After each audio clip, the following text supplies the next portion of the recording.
Welcome to the Nonprofit Exchange Podcast.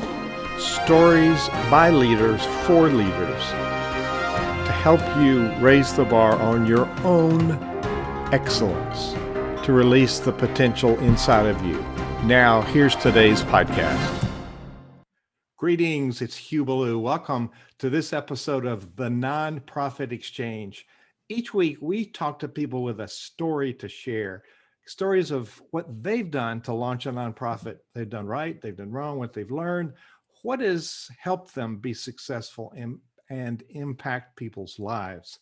Today, my guest is Dominique Murphy. Dominique is in the DC area, other side of Virginia from where I am in Lynchburg, and she's got a story to share with you today. So before we get to your story, Dominique, you impact people's lives. Tell us a little bit about your life and what your passion is for impacting other people's lives.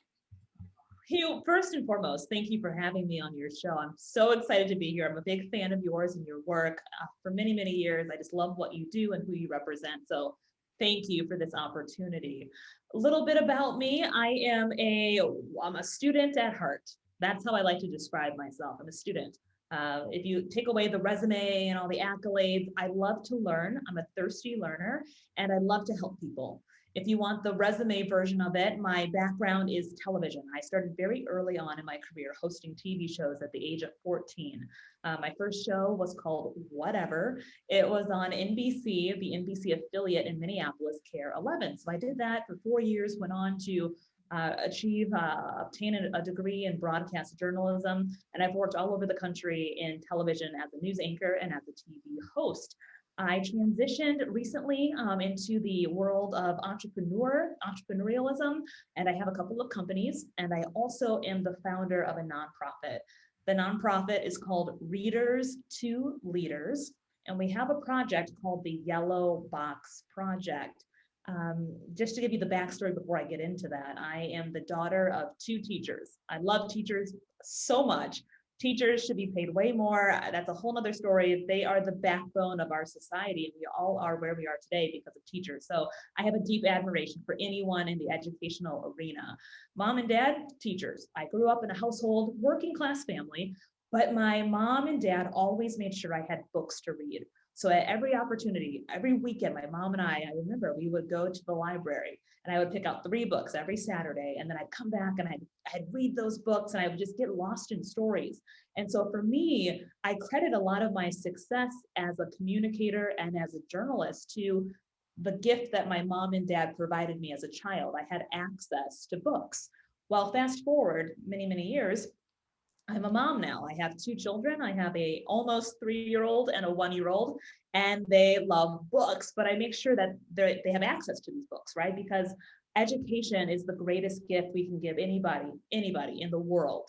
And so a few years back, before the nonprofit was created, I was at an event in TV, and there was a speaker on the stage, and she said, 1 in 4 children will grow up to become illiterate adults. And I heard that and I said, there's no way I heard that correctly. So I pulled her aside after. I said, can you please tell me again what you said about kids and reading? And she said, 1 in 4 children will grow up to become illiterate adults. So my natural reaction was, okay, well, that's a global statistic, right? She said, no, that's in America. And I still said, 25%? A quarter of our population will be illiterate? I said, there's still no way. So I went, as a journalist, I like to dig. That's what I do. So I started digging and digging and digging, and I found out that it is the case. Shockingly, it is the case that 1 in 4 children will become illiterate if we don't do something. So it's a massive problem that we have on our hands. I went into the schools, I went into these urban communities, into the houses of these children, because I wanted to see firsthand for myself how big of an issue this is. And some of the things I found in a lot of these like urban settings, rural and urban core settings, a lot of the books in these schools or in these aftercare programs are not catered to the student's age. So you might have a classroom of 5th graders, but the books are at a reading level for kindergartners. You see that often. A lot of the books are dilapidated. They're missing pages, they're missing covers. And a lot of the instructors are not actually encouraging these students to read. So that was the big eye opener for me. And as a mom myself, I said, I can't just sit back now that I have this information and not do something.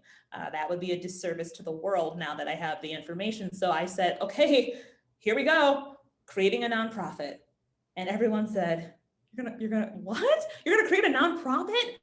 That's not your wheelhouse. Your wheelhouse is like business and television. What do you mean you're gonna create a nonprofit? And I said, I don't know, but this is such a big issue. And I firmly believe that together, because it's a communal thing, I said, together, we can end childhood illiteracy. Like we absolutely can end this in our lifetime if we come together. And I firmly believe that. I mean, how cool to imagine that you can be part of the solution to end childhood illiteracy in your lifetime. I mean, talk about sleeping great at night, right? So started the process of creating a nonprofit from scratch with no experience. And it's been a journey. It's been a lot. I've learned so much about the nonprofit space, and I've made mistakes, and I've learned so many things, and I've created a lot of opportunities and aligned with the right people. So we can go into that more, Hugh, but it's been a wild ride in a good way. Those are all the key success factors. You know, I'm a keynote speaker, and somebody first put me on stage in 2007. And as you know, I'm a conductor, so it's the first time I had to face my audience. Usually I had my back to the audience, but you know, I kept it up. So people introduced me as an expert, and I used to say, "No, I'm a student of leadership," but I am a student of leadership. But I'm old enough to have made all the mistakes at least once, so I can claim the expert status. Now, so a couple of interesting things about that. You used to live in Lynchburg, and you were a news anchor at our CBS affiliate here, Channel 13. I was at ABC 13 for the 18. ABC. Oops. Long letters. And so you left before I got here. I hope it wasn't because you heard I was coming, but you're over. That's right. So you're over in the flat part where there's a lot of cars, and that what they call the Beltway over there on that side of Virginia. Very busy, yeah. I think you should move back over here. But behind you, there's some interesting things. There's some trophies, and there's your book. So before I get into the questions about the nonprofit, tell us about what those are. Sure. Well, these three statues around that kind of frame my head here, those are Emmy Awards. I'm very humbled and honored to say I've earned 3 Emmys in my career for journalism. One is focused on entertainment, and the other 2 are news-based stories for anchoring, reporting, hosting. So yeah, they've been earned over the years, and that's from storytelling, which is something that I specialize in. I love telling stories. I love learning and meeting people, and that's just something I'm really proud of. And the book, it's called Reset. It is a book that helps people reset their lives. There was a Gallup poll that came out toward the end of last year in the fall, and it said that 93% of people are disengaged in life. Mm-hmm. We're just existing. We're not living. There's a statistic that says people, they're born, they die at 20, but they're buried at 80, right? There's that saying. And the reality is what that means is people are just existing. They're not excited to live. They don't wake out of bed, jump out of bed in the morning, wake up and say, yes, I can't wait to change the world and to be a part of society. That they're not there. And I get it. COVID-19 has put a huge stamp on a lot of people. A lot of folks are losing their jobs. People are dealing with insane levels of stresses that they've never dealt with before. Suicide rates are through the roof. Child abuse and domestic abuse rates are through the roof. And people just need help. It's a very weird and difficult time that we are in. And so Reset was actually written before COVID-19 hit, but it came out right around, well, it came out in the fall, but before, it was written before the pandemic struck. And what it does is it helps people work on their mindset and change their paradigm. So if you're feeling stuck and frustrated and you just don't know what to do, it's a 30-day transformational, there's like a workbook in the back to help you go through the steps to reset your mind and yourself so you can feel good, you can feel invigorated, you can wake up excited in the morning, and it just really teaches you how to transform your mindset. Wow. You can find the book on the page for this interview on the nonprofitexchange.org. And there's a link, an Amazon link. If you click on the book, it takes you to Amazon, and Center Vision gets a few pennies of affiliate commission for sharing it. But that's awesome. And it's an important time in history for nonprofit leaders and clergy to learn we've got to reposition ourselves. We've got to reinvent what we're doing. It wasn't working very well before, but certainly now we've got to rethink how we serve the communities that we're called to serve. I'm proud to tell you, I have three grandchildren, 2, 6, 2, 7, and 11, 12. And they're all readers. And you and I met on C-Suite Network, and Joe Swinger had announced a couple of weeks ago he had launched a new children's book, and I got one he gave me one from my granddaughter Moira, and she got to read it to me a couple of weeks ago. It was just like such a joy and such a gift. They all love their books, and they all love sharing their books. So tell us a couple of stories about some of the children, the impact, the results of your work. Most of us in nonprofit work forget that we need to clearly talk about the impact we have on people's lives. So do you have a story or two you could share with us? Oh, I have so many. These kids are just so amazing. Like they're just amazing. And it's hard not to get choked up when you think about their stories. But yeah, I can give you a couple stories. Most recently, we were actually in Lynchburg a few weeks ago, and we did a delivery at the Boys and Girls Club of Greater Lynchburg. And I'll explain after the story how we do the deliveries, because it's a yellow box project. And so it's like nothing you've ever seen. It's an experience for these kids. But we did a drop at the Boys and Girls Club of Greater Lynchburg. And we went down there, and the television crews came to cover the story. And there was a young girl who was interviewed. And I was kind of a fly on the wall behind listening in. And the reporter asked this young lady, she goes, "What does this mean to you to have this device?" Because we give them e-readers, Kindle e-readers. And she looked and she goes, "I can now go to college." And I heard that. And so after I said, "Sweetheart," I said, "What did you say?" And she goes, "I can now go to college," with full confidence. And I said, "Did you honestly think before you got that device, you couldn't go to college?" And she said, "Yes." And so for me, a lot of these children, they don't have hope. They don't have a lot of resources. And someone's told them a long time ago that they're not going to amount to anything because of where they came from, where they were born, where they live, right? They've been told you're not going to be anything. So she truly believed she could not be successful until she got a Kindle e-reader. And so at the very core, if we can do something to change the mindset of these children to believe they can be amazing, I mean, oh my gosh. But it really upset with me. And it kind of bothered me because I'm like, here we have this young woman who could go on to be whatever she wants. She could be a teacher, a nurse, doctor, lawyer, I don't care, CEO, firefighter, doesn't matter. But she believed until she got that device that she wasn't good enough. She wasn't worthy of it. And so changing the mindset of these children, going in and telling them, you are amazing, period. Like you can do whatever you want to do. You're so incredible. You have the same skill set as anybody else. Like you can do it. But a lot of these kids don't fall into that category. So the kids we serve, these are kids who are in neighborhoods where they hear gunshots every week. Like that's normal. These are children before COVID-19, when they were going to school, they walked past drug dealers just to get on the school bus. So these kids don't see a lot of happy things. They don't see a lot of bright things at all. It's a very, very dark community. And so if we can shed any bit of light on these children and pour love on them and tell them that they're so cool and they're so amazing and they can accomplish anything that they want, then we've done our job. So those are two examples. I mean, I had one family who the kids were raised by their grandmother because the father was a murder-suicide. The father killed the mother, then killed himself.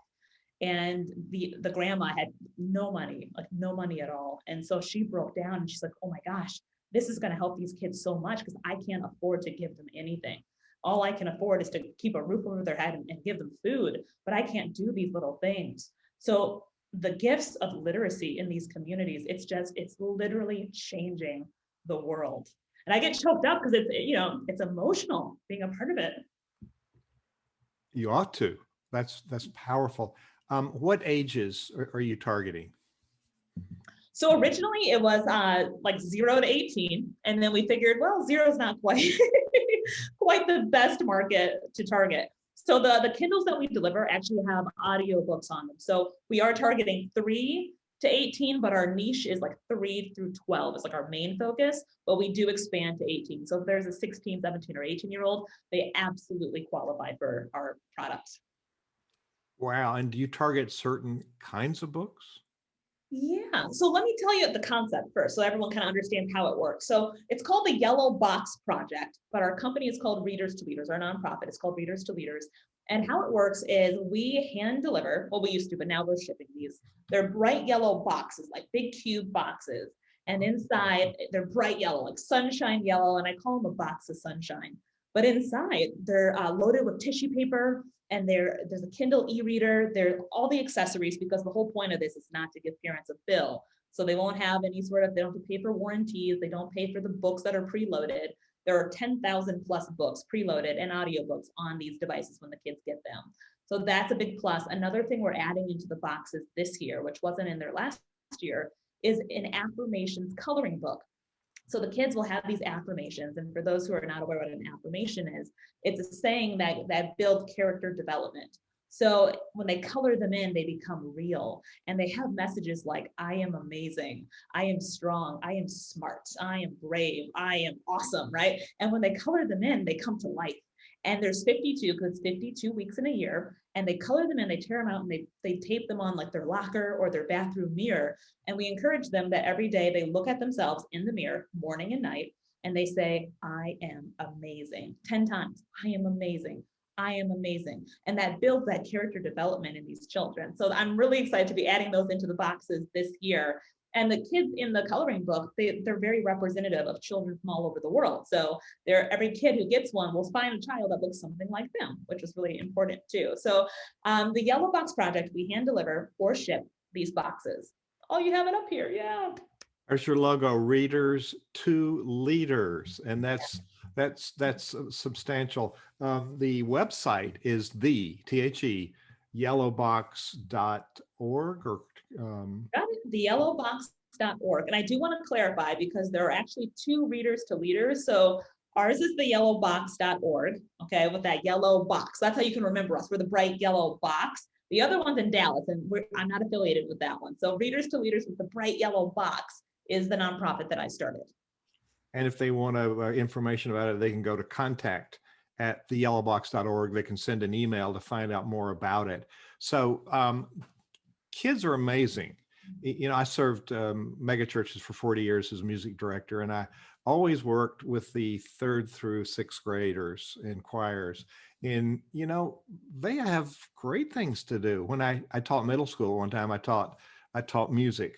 And I did a full production of Godspell with 6th graders one year. And people said, it's hard. How did you do it? I said, I never told them it was hard. And they just, you know, it's potential ready to go. And sometimes we're the ones that limit. So giving them the tools and the affirmations, when sometimes they don't have it anywhere else. This is quite remarkable. I think I heard in what you said that you were in Lynchburg, and you didn't call me for coffee. Later. Okay, so all right, now you've got a magic wand. It looks like a conductor's baton, but it's a magic wand. So you wave your magic wand, and you know, you said 12 months. How about 3 or 4 years or 5 years? What's the future look like for this project? Yeah, 3 to 4 years from now, everyone in America will know the Yellow Box Project, period. That is the mission. We delivered 460,000 books by way of e-reader in 2020, and that was our first year. And so this year it's going, my goal is 4 million. We're expanding fully throughout the USA. Last year we were kind of popcorning it, if you will. So we did drops in Missouri, Missouri, Illinois, Virginia, and like the DC area. But this year we're gonna really hit hard on Virginia, and then expand to mid-Atlantic, and then expand all over the USA. And then this is going to be a global program. So literacy is fundamental everywhere. I don't have the numbers of what they look like in other countries, but I do know in America, 1 in 4 will be illiterate. So I can only imagine that number is even worse if we look at it from a global standpoint. So 3 to 4 years from now, I mean, we're going fast. I'm not stopping. And there's just an amazing team of people. I want to clarify, this is not a Dominique thing. This is everybody listening thing. I mean, folks are hearing about it and they're like, how do I help? How do I get involved? We just built a board of directors out, which is great. So now there's more people advocating and getting the word out there. We're fundraising, and we're just really trying to get into the pockets of all of these communities across the country. So to answer your question again, in 3 to 4 years, I see this being global, and I also see us being a household name. So when you think of Readers to Leaders, you're like, oh, the Yellow Box Project. Yeah, I've heard about that. And there are others who can get involved. So if they're interested in helping you, they can go to contact at the Yellow Box, not just Yellow Box, theyellowbox.com. So, Dominique, you've got a pretty important career as a journalist and entertainer in the media. And so you said, I got this idea. I'm going to start a nonprofit. So you applied for it, you got it. You said, here's where we're going. You got a team, and it was a slam dunk, right? Everything worked out, or did you have no? So tell us a little bit about you've hit some of the main leadership success factors that we teach in Center Vision. Everything you've talked about are things that we tell people that you need to do, but the latest one was surround yourself with successful people. So tell us, what was the learning curve and what was the leadership lessons that you learned? And what would you share with other people about taking your vision and making it become real?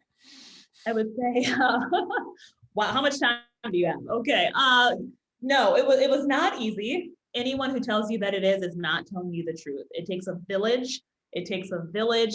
Hear my words. It takes a village to do something like this. This is not I'm going to start a nonprofit by myself and change the world. It doesn't happen that way, because it is, I wanted to create something and have the world be a part of it that was bigger than all of us. And when you start something like a nonprofit, you cannot worry about the how. It's the how that stops people every time. So when this was created, I said, okay, I have zero experience in the nonprofit world, zero, but we're going to do it. And I'm not going to worry about how. I just have this vision of what it is, and we're just going to do it. And then we're just going to take one step at a time. First step, let's become official. Next step, build a website. Next step, we have a new website coming out in a few weeks, right? So you're constantly reinventing, right? So you're like, okay, the next step, the next step, the next step. So for me, I'm just going to be super transparent and with your audience, because I think people need to hear this. It wasn't easy at all. When I first started, I remember just having days, like 18-hour days, and I still work close to 12-hour days, 7 days a week on this. And so in the beginning, it was like 18-hour days. And a lot of it was just me trying to study the space. How do you start a nonprofit? How does it work? What is an EIN? What is a DUNS? How do I get grants? How do I align with people? How do you really run a nonprofit? Do I hire staff? All these different things. It's a nonprofit. There's no money. It's a startup. How do we make this work? And so it was a lot of research in the beginning. And one thing that, if I can give a lesson to anybody out there listening to this, again, it takes a village. So when you try to do it all yourself, and that's what happened with me in the beginning. I said, okay, I'm just going to do everything. I'm gonna do all the administrative work. I'm going to start this, help build the website, on and on and on and on. And I found that I was like spread so thin that nothing was getting done. And so then I said, okay, let's go back to the drawing board. How can we make this work? Let me start asking for advice. Let me start asking, like that's the word, like ask for help. Ask people, can I have 10 minutes of your time? Can you show me something? Can you help me? Can you help us? Like, let's do this together. And so asking is a beautiful, beautiful thing. Now, I am a firm believer that if you do ask, you should also give to get. I'm not a person who just takes. There is a little bit of a give back. And I'm not saying financially, but make sure you are giving as well as receiving if you want information for people to help you. So there's a resource that I found that was great called Taproot.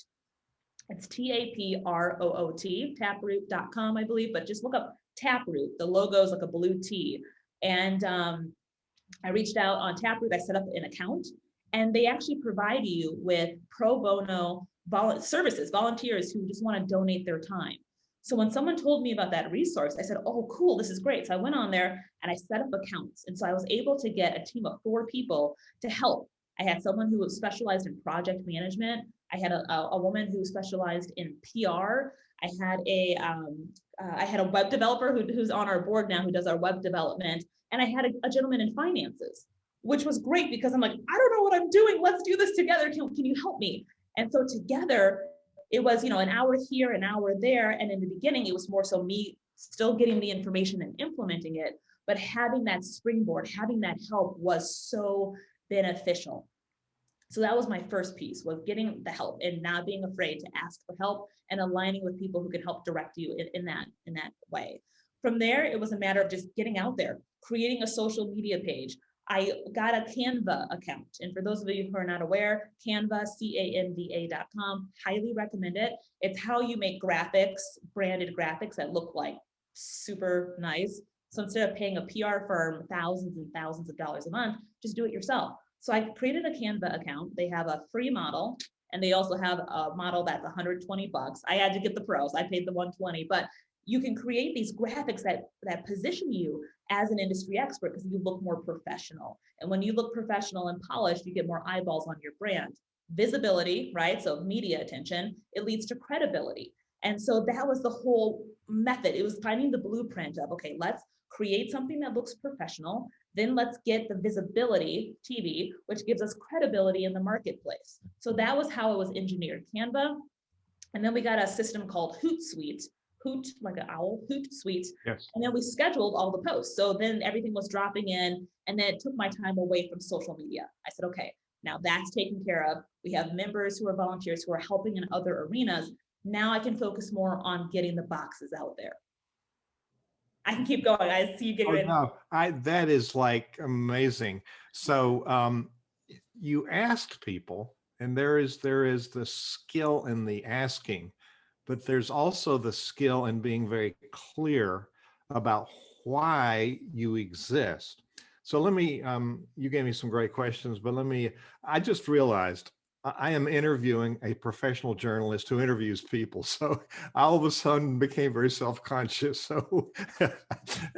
So you get on an elevator, you're over there where you got high-rise buildings, you get on the elevator and you push 4, and somebody gets on after you and pushes 10, and they say, oh, Dominique, what is this yellow box thing? And so what you say to them is compelling enough so that when you get off on 4, they forget they're going to 10 and they get off and want to know more about it. So when you first answer people about what is it you're doing, what do you say to them? Yeah, I say, we believe we can end childhood illiteracy in our lifetime. Readers to Leaders is on a mission to put thousands of books into the hands of children in underserved communities across America. That is essential. And you'd be surprised how many people have these great ideas. And when you ask them to tell just something about it, 10 minutes later, you still don't have a clue. And so that was powerful. It was succinct. It was on target and delivered with passion. So I think if anybody wonders why you're doing this, they just need to look at you and to see your passion. So Taproot is actually taprootfoundation.org. Is that the site? Yes. Oh, the logo's yellow. I'm sorry. I thought it was a blue tee. Apparently it's a yellow tee, the logo there. But yeah, that is the website. Go under like nonprofits and set up an account. Yeah. It is like the best thing ever. I love Taproot. So that's a really good recommendation. And I have a few other places that might help your audience as well, if you want me to go for it. Canva, I use myself, and it makes me look really good. And Fiber is canva.com. Yeah. So yeah, let's do a couple other resources, because what you did was I have 3 definitions of what a leader is. A leader gets things done. A leader figures out how things get done, and a leader influences other people. And you said this isn't about Dominique. It's about the vision. So boy, you're hitting on the top topics that we teach. This is like exciting. So share some of the other secrets, if you will, please. Sure. Another great resource. A lot of folks don't know this. There are a lot of places that offer pro bono services for you as a nonprofit, even legal services. You can actually get an attorney to look over everything for you. And so one way I did this was, starting off, I was like, we're a nonprofit. We don't have money. How do we do this without tapping into personal finance? Like, how do you do that? And the thing is, when the Readers to Leaders first started, it was such a passion of mine that I funded the first 30 kids in the program, like self-funded, because everyone was like, there's no way. And when you're starting, you have no proof of concept. You don't have any videos. You don't have anything. And so everyone's like, just stop. Why are you doing this? And I said, because it matters. And so the first 30 kids, out of the bank of Dominique, I'm like, we're going to do this. And we're going to do this right. And honestly, when you are able to do that yourself, people see that and they go, you funded for 30 kids yourself? And I go, yes, because it matters that much to me. Like, that's how passionate I am about this project. So I recommend that. But in terms of the pro bono services, I started working smarter, not harder. And I do work hard, but like, I was so maxed out that I'm like, I don't know if this is going to go anywhere. I changed my mindset and said, no, this is going to go somewhere, but you have to align with the right people so you can stay in your lane with what you're really good at. You're not really good at finances. That's not your thing. So find someone who's really good at that. Now, when you're a nonprofit, like I mentioned, you don't have a lot of funding. So there are pro bono services across the country that will literally provide you with everything you need, start to finish, a whole team of people to grow your nonprofit. So Taproot is amazing. You can find people on there who do marketing, PR, web development, financial services, CPAs, all that stuff is on Taproot. And these are individuals who just want to help. They're like, I'll devote 6 hours a month to help you. There are, the website that I use, it's called DC Bar. And if you just Google nonprofit pro bono legal help, I believe there's like 6 organizations in the nation that do it, but it's broken up geographically. So if you're in the Virginia area, it's called DC Bar. And what they do is they provide free legal services. So when you create your bylaws, all this stuff is so important that you have an attorney look over everything. You're getting your D&O insurance. Make sure you have D&O insurance if you have a board of directors. A lot of people don't know that. So you want D and O, and then eventually E&O once you're operational, but the D&O is critically important. So I didn't know this stuff. So I found an attorney and I said, hey, can you navigate these waters for me? I don't want to end up sued or getting penalized because I'm doing something that I'm not aware of. So DC Bar, I believe it's dcbar.com, but just Google DC, like District of Columbia, DC Bar, pro bono nonprofit services, and you'll find it. It's like a red DC logo. But I found an attorney on there, and I'm able to contact him all the time, and I can send him things pro bono. So I sent him my bylaws. He sent them back to me. He actually went through and said, this is not right. This wording's not right. Change this, move this here, add this. Cool. Articles of incorporation. Hey, we now have a board. Do I need to change my articles? He went through them and said the way my articles were written wasn't necessary. So don't be afraid to ask for help. So look up the legal services and then use Taproot. That's a massive resource to find everything. And my third tip is interns. Interns make the world go round, okay? So the place I use is called Handshake. Like you're shaking a hand, right? Handshake.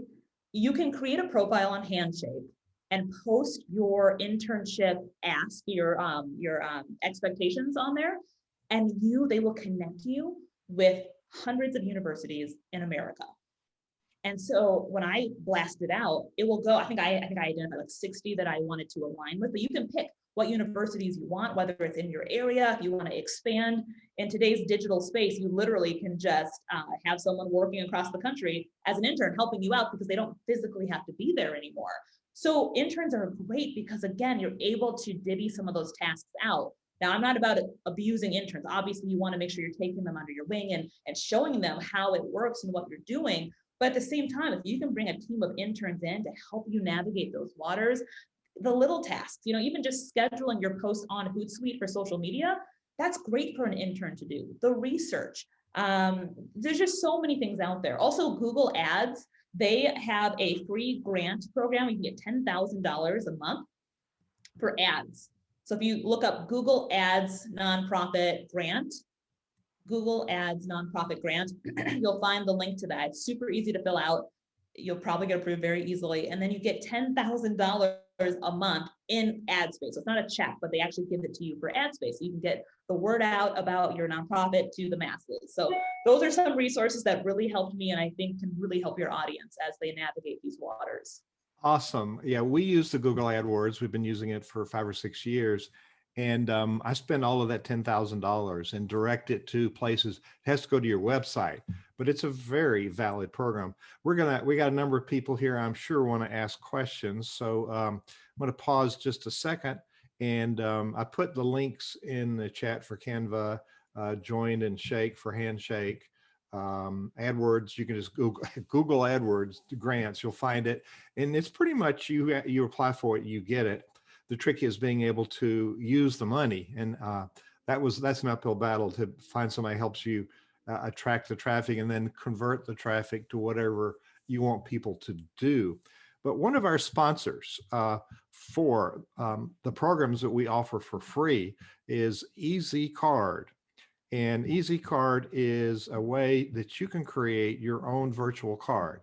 So here's the Easy Card. If you're on the podcast, you can go to the webpage and find it for this interview. But Easy Card is a way that we can be connected. I stay connected with my tribe, my board, my volunteers. And so they text the number, which you're going to do right now. Send a text to this number, 64600. It's 5 digits, 64600. And then in the message part, the 3 letters, LDR. 64600 with the message LDR. You'll get a message back. You click on the link and you get an Easy card. Then that person, it'll find their email and their name and their cell numbers there. So you can say, hey, board, we're doing a work project on Saturday at 10. So you can send them a reminder Friday night, boom. And the text is right in their hand. So this is you'll have the Easy card. It's a virtual card like an app, but you don't have to download anything. And you get to see what we're up to in the nonprofit exchange here. And if you look here, here is Passionate Performance, Ms. Virginia America. And here's the video of us, the video me showing you the app. So easycard.com. And at the bottom, you can get your own Easy card and stay in touch with your tribe. It's about maintaining those critical relationships. So Dominique, we've got several more things to ask you, but this is a one-on-one class on what do you do when you have an idea and you want to start up a nonprofit. And Center Vision has a private community, and there's people in there who said, okay, I started a nonprofit, but I missed a few steps here. So somehow you got all the steps and they worked, and you stayed with it until they worked. Are you willing to entertain a few questions? Absolutely. And I can answer what you just talked about before we do that if you'd like. Let's do, please. Okay. So the first thing you want to do when you have a nonprofit, because we all have a million ideas, right? Think of it like spokes on a wheel. And if you're like most people, you're like, oh, we could do this or this or this or this or this, oh, and this, and add food, and in your mind is like, you're like a hamster on a wheel, right? You're like, I can do this and this and this. You got to get hyper-focused and figure out what it is that you want to do. So like, what is the one thing? I hear often from people who are like, I want to do education with like bounce houses, and then we'll deliver food. And it's like, that doesn't work, right? Like you got to figure out what your one thing is. And then from there, once you have it, you want to have, there needs to be a need for it in the marketplace. So a lot of nonprofits that I hear sound amazing, but there might not be a need. You need to find the numbers, figure out, is this a need? So Readers to Leaders, 25% of American children will be illiterate. That's a massive need. So when you figure out what it is you want to target, make sure there's an actual need, because when you're going to people and asking for donations and for help, if there's not a true need, figures wise, right, numbers that you can show people, then it's more of a hobby. And they're like, okay. But when you tell people, listen, this is a massive problem. We're talking about 1 in 4 children, and it's not, and it goes deeper than just illiteracy, which is awful. But if you can't read, you can't get a job, you can't function in the world. And what we find often is with these children, when they cannot graduate, when they're feeling like they're 10 steps behind, a lot of them drop out of high school. And when they drop out of high school, what do? They have to eat, they have to survive. So often what we find is, they resort to crime because that's a way to get a quick dollar. They need to be able to eat and sorry, I hear some feedback. They need to be able to eat and be able to support their families and themselves. So the quick way to get money is you resort to crime. Well, that makes jail rates go up, right? Incarcerations go through the roof. It's a cyclical effect. Even from a healthcare standpoint, when you're not educated, you don't know the difference between feeding your children a well-balanced meal or going to the gas station and feeding your children hot Cheetos and soda. And that's another huge issue as well. But that comes with the education and literacy. So it's not just illiteracy, which is, again, a massive problem. It is a cyclical, massive snowball effect that affects everybody in some way, shape, or form. So figure out that there's a need in your community. It's massive, and it's hidden. You know, where you used to live, where I live in Lynchburg, Virginia, before the Civil War was the second wealthiest city in the country. Now we've got some of the highest poverty in the Commonwealth of Virginia, 24.5%. And where I live, I look out my window at Fort Early, if you know where that is in Lynchburg. Where I live in the 01 zip code, it's 41.5% below the poverty line. So I imagine there's a lot of children in that demographic that have challenges and don't have reading. So some of that noise, I've invited people to open their mics. And so we have some questions. Are you willing to take a few questions? We have some really good folks here. So that noise was coming from Dallas, Texas. Bob Hopkins, who's the author of this book, Philanthropy Misunderstood, an essential book for anybody's coffee table. And Bob, I know you got a question for Dominique. Right. And well, first of all, Dominique, congratulations. I think you're amazing. not very many people are like you. I don't know that the world knows that there's only 1/2 of 1 billion% of people who can do what you've done. And so obviously God has blessed you, and congratulations again. Thank you, Bob. That means a lot. Thank you. What is the major challenge that you have in now that you've created this nonprofit organization to get where you need to be and where you want to go and accomplish what your goals are? The number one thing is funding. As we all know, I think that's what every nonprofit struggles with, is funding. So we created the board of directors, so that's brand new, and it is a dynamic team of individuals who are mission focused. I have a few board of advisory seats open, so if anyone's interested, please just shoot me a message and let me know. But it was aligning with the right people who specialize in different areas. So we have folks who are really good on the strategic, in the strategic arena, folks who are good in finances, folks who are really good in fundraising. And so like I have a 3-3-3, I have some that are good in marketing and PR. So it was creating a board that can really, everyone can go in their own directions, but together it's a really strong unit.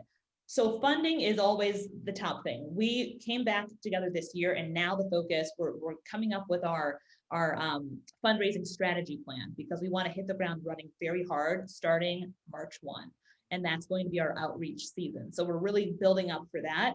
Funding is the toughest thing. But I truly believe once you hone the messaging down of what you are and you're very clear as to what you need, it becomes an easier ask, not easy, but easier ask for people when they can really see it spelled out, right? So we're building all the pitch decks out. We are just getting everything in place. We have a new website, as I mentioned, coming out soon that will really help someone see the vision themselves, because I find people are very busy. And if they're going to donate time or money, they want to be able to see it very clearly. There's a book called Don't Make Me Think that I love. Can't remember the author off the top of my head, but it's called Don't Make Me Think. And essentially what it is, when someone comes to your nonprofit, they don't have time to figure out, wait, what is it? Who are you helping?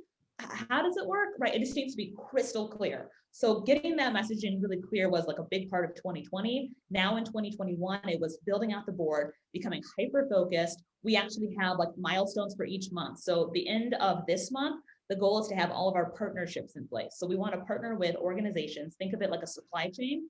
So we want to be able to partner with Boys and Girls Clubs or Head Start or Big Brothers, Big Sisters. So instead of trying to reach out to children individually, we can funnel our services through these organizations and touch so many more children faster. So that's how we want to scale it. And then, so that's kind of the focus now, is really implementing that strategy. That's a great question, Bob. Thank you so much. He always has really good questions. Bob and Jeffrey are on the call, and both of them are CFRE professionally certified fundraising professionals. Jackie Zoelli is on here. It's the first time you've been on here. Jackie, where are you calling in from, and do you have a question for our guest today?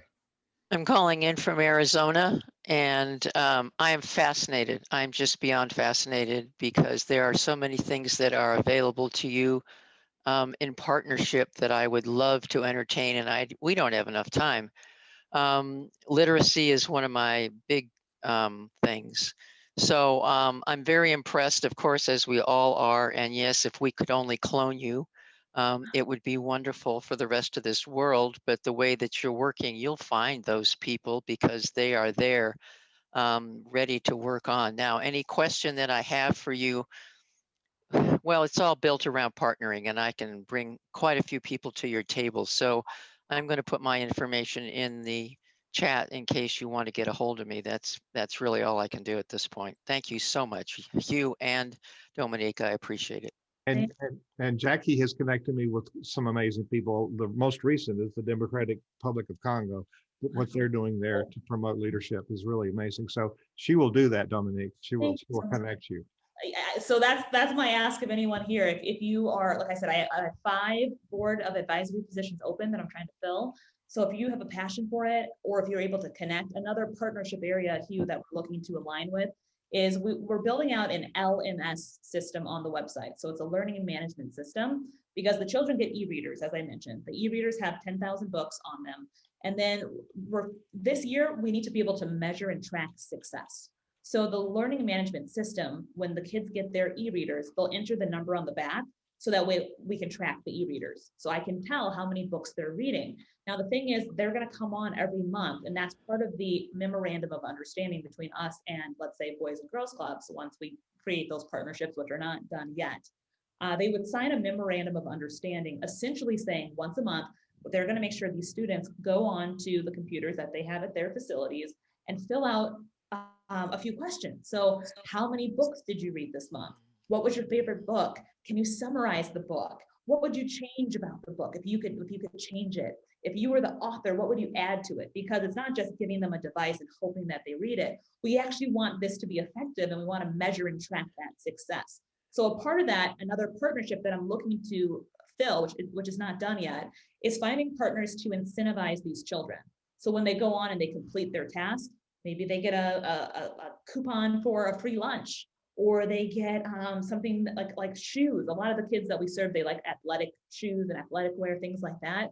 I want to stay away from music and devices, because the whole point is to create readers and not to provide these entertainment elements. But in terms of maybe athletic shoes or lunch or things like that. So each month when they are badged, when they are incentivized, they're like, oh, that's so cool. I'm going to read double the books next month because I can get to the next level. And so that's a partnership that we're looking to fill as well. So if anybody knows anyone in the alignment partnerships or incentivizing or something maybe I'm not thinking about, I welcome any and all feedback. Absolutely. And Bob and Jackie, thank you for putting your email. If you would reach out to Dominique, she's busy talking, so she can't copy it. Contact at the Yellow Box is in the chat. Contact at theyellowbox.org. We got time for one more brief question, and we have Mr. Rash here from Bedford, who has run Legacy International for plus other nonprofits. And I know there's some stuff near and dear to your heart. So, Mr. Rash, do you have a question for our guest today? Well, first of all, I want to thank her very much, because her passion and her enthusiasm are shall I say, viral, to use the inappropriate term for the times we're living in. Yeah. And I sympathize, I empathize with the struggle, and I salute you for your accomplishments, because, you know, after 40 years and doing a number of nonprofits, it is quite a journey, and you're doing a wonderful, wonderful job. You touched on so many points that we do in our organization, Legacy International. Globally, we're a global organization. We also here in Bedford have a school, from preschool, Montessori preschool, all the way through high school. So we identify with the children, we identify with the reading, and I identify with the leadership development that has to be from earliest childhood all the way through adulthood and service to the community. So thank you very much for your beautiful presentation and your enthusiasm. Your name did sound familiar, and I think I recognize you from Channel 13 and maybe at the time when Jeff was there as an anchor, Jeff Taylor. I came a few months after Jeff left. Oh, did you? Okay, so that's good. He's an old friend and one of the first people we met when we came here in 1975. We use LMS systems globally. We're using them right now in 2 programs through State Department programs with Tech Girls that we're doing now, and a Professional Fellows program. And it's really quite successful. And we have a wonderful staff of people who are highly skilled at LMS programs. And if you need to have any brief contact with anybody who's used it and can tell you some of the pitfalls or some of the wonderful ways to navigate it, I'd be glad to share contacts with our staff with you. I would love the one question that I have for you, and I'll put it in the chat or my contact information. One question I guess I have for you is something that we're also looking into after so many years, is sponsorship. Have you looked into sponsorship, given that the profession that you are in and have been in for a number of years also? How are you approaching, or are you approaching sponsorship? Because you had a wonderful guest on a few weeks ago, I guess it was a couple of months ago, who did sponsorship. I forgot, I'd lost her name. You could tell me. Charmaine Hammond, yes. Charmaine, yeah, Yes. Charmaine Hammond. And she was talking about sponsorship, and that sort of lit a little fire under me. And I was wondering what your thoughts are about sponsorship. I actually have not done sponsorships yet. So yeah, I can't speak to that, but I would welcome learning more. That's not an area that I have tapped into at all. And I will make sure, I smell several collaborations here. So, Mr. Rash, Yeah, I will that connect would you. be really good. I think there's some synergies in what you're doing, and you're a very faithful servant of humankind, which Bob Hopkins has taught me is philanthropy. So before I leave, thank you for that, Mr. Ash. Bob, you're still there. Your mic is off. So if you would come back on, let's just do a little bit of promotion here. Bob's programs with youth are quite amazing. And in last year, we hosted with Bob a youth philanthropy conference. We're doing it again on March 6th. It would occur to me that you might have some stunning young people that would show up. So Bob, this is a good time to do a commercial about that conference. Why should she send people here? And I will put the link on the page and make sure people have a link so they can know about it. But Bob, can you give her the 30,000 quick view of what it is and why she should care? Right. Thank you so much, Dominic. This is an incredible opportunity for us to be able to connect with you in some way or another. And this is it. You know what? A long time ago, I decided that if you're going to get philanthropists to be philanthropists from an early age, you got to start teaching them age second grade, 7 years old. So we do. We have a program called PAVE, Philanthropy and Volunteerism in Education. And then we decided because of the pandemic, we might as well not meet face to face, but let's meet worldwide. And so on March the 6th, we're going to do that. Host is Hugh Ballou. And we did one in June the 27th, and it was hugely successful with 60 kids from around the world. This year, we're going to try to get 120. We have two different groups. We have 5 to 11 or 7 to 11. And then 11 to whatever age people want to feel like they're not a kid anymore. But anyway, we'd love for you to be a part of this, but we have young people who are actually going to share their experiences around the world and changing the world one person at a time in philanthropy. So thank you very much, Hugh, for this opportunity. I will make sure she knows about it. And Dominique, those kids put me to shame.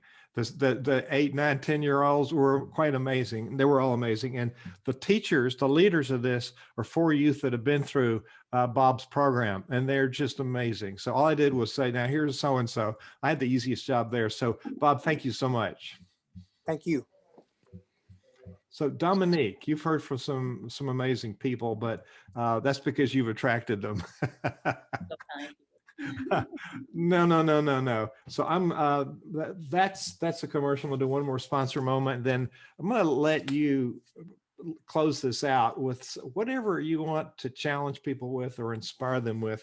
You get the last moment. But Center Vision publishes a magazine called Nonprofit Performance 360. Here's our friend Frank Shankwitz, who passed away recently, who formed Make-A-Wish Foundation. He was a motorcycle policeman. And if you haven't seen his movie, Wish Man, it's on Netflix, it's free. You must see Wish Man. It is an amazing movie. I knew Frank and he interviewed on the show. And the magazine we send out to nonprofit leaders, but our sponsor is Word Sprint. And Word Sprint teaches us, it's a 3-pillar, it's a mail house. You want to stay in touch with your tribe. 30% is the message, 30% is the right person, 30% is a rhythm. Regular communications about what's been happening. Stay in touch with your tribe. Wordsprint.com. Bill Gilmer and his team will be happy to share from their 2.5 million mailings and 20 years of doing this, why it's important to send something people can hold in their hand. Wordsprint.com. They make our work possible. Dominique, you've given us so much. This will be transcribed and people can see all of those great tips in writing. So what do you want to leave people with today? Oh, that's a great question. So many things are running through my mind. I just want to say thank you. This has been such a fulfilling conversation with you, Hugh, and the audience. Thank you for listening and for caring. I just think it's a beautiful space, and I just want to pour some love and flowers on you for creating this space for people to come and be able to share and collaborate. I think it's a beautiful thing. We need more collaboration in our world and not competition. And so whatever I can do to be of service to you and to your audience, I just would love to know how I can support the mission and what everyone else is doing. So just thank you. Dominique Murphy, reinventing, what's the name of your book again? Reset. Reset. You've reinvented life. You've pivoted to a new place. There's so many words to describe it, but you figured it out and you had the commitment to make it happen. And that's what's so often missing. You had the stick-to-itiveness to say, I'm going to figure it out. So my hats, if I had it would be off to you. My admiration for what you've done. And I'm so pleased that you could be on the Nonprofit Exchange today. You've inspired many people, and many people will see the replay and be inspired. Dominique Murphy, you can find her at theyellowbox.org. Contact at theyellowbox.org is her email. Dominique Murphy, thank you so much for being on the show today. Thank you. Pleasure's all mine.